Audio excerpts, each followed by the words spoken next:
What is the role of health in a given community or in a nation as we are looking forward for national transformation or development? It is oftentimes be said that a healthy mind in a healthy body.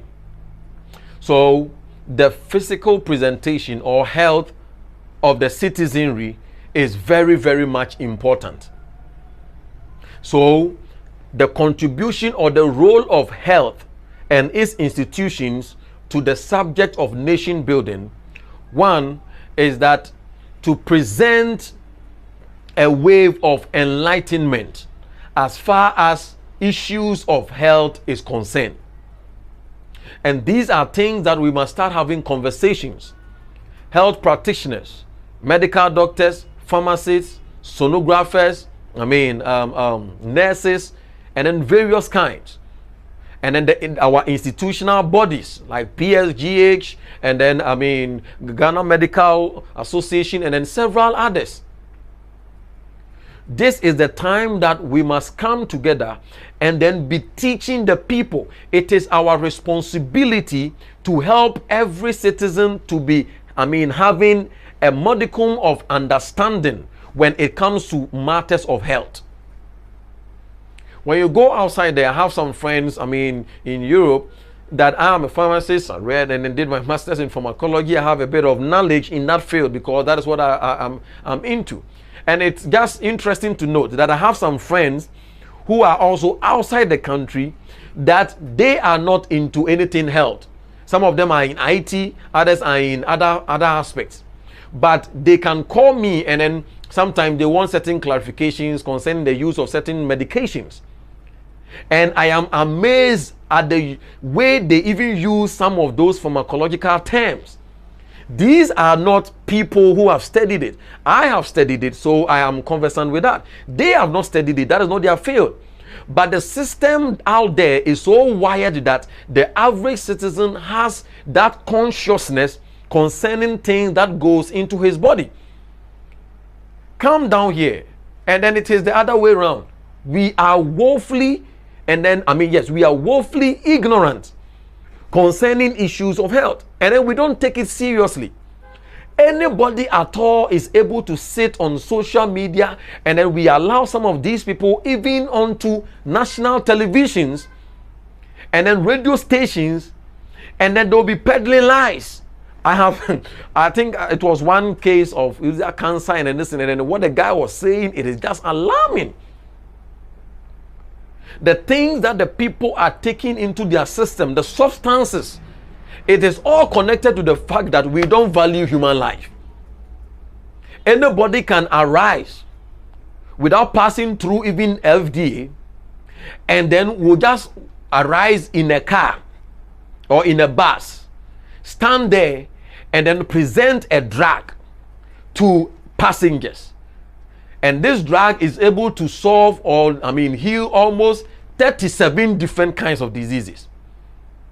From, just name it.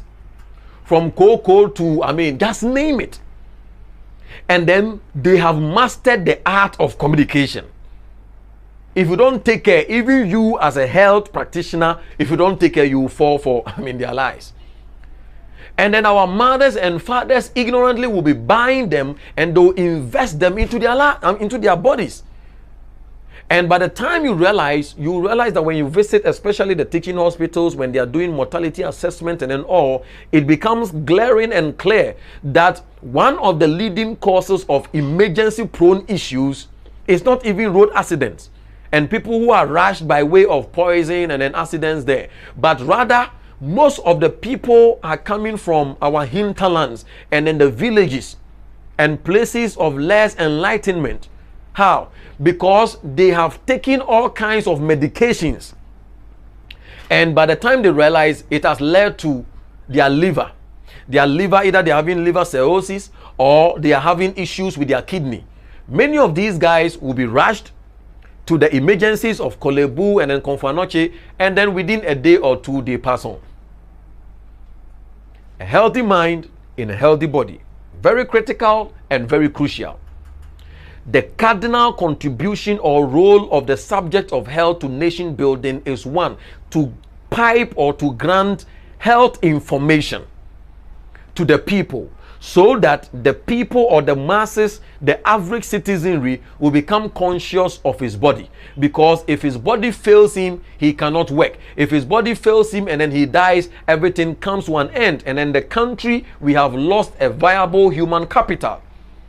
Apart from that, through creativity and innovation and looking at our contextual reality, we can also come up with what? Innovative ways that can give a wired system, a digitalized wired system to our healthcare delivery.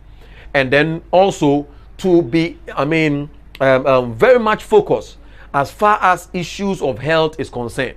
And with this, we speak to the regulatory bodies, from pharmacy council to medical and dental and an association, the midwifery. This is time for us to clamp down on people that are operating, and then they are operating without the necessary certification, especially in the cars and then all those kind of stuff. Health is very pivotal, and any country that has focus on the well-being of the people will focus on providing healthcare. Look at our healthcare system. Look at our hospitals. It is more of a death trap. I can say confidently, and I'll become a victim. At least I have a number of family members who have become victims of that.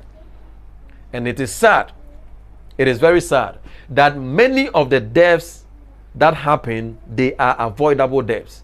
But through the negligence, through the, adoncarism of the people or the health workers, and then through lack or inadequate logistics that must be supplied by the government to them, there are many people dying that today shouldn't have died.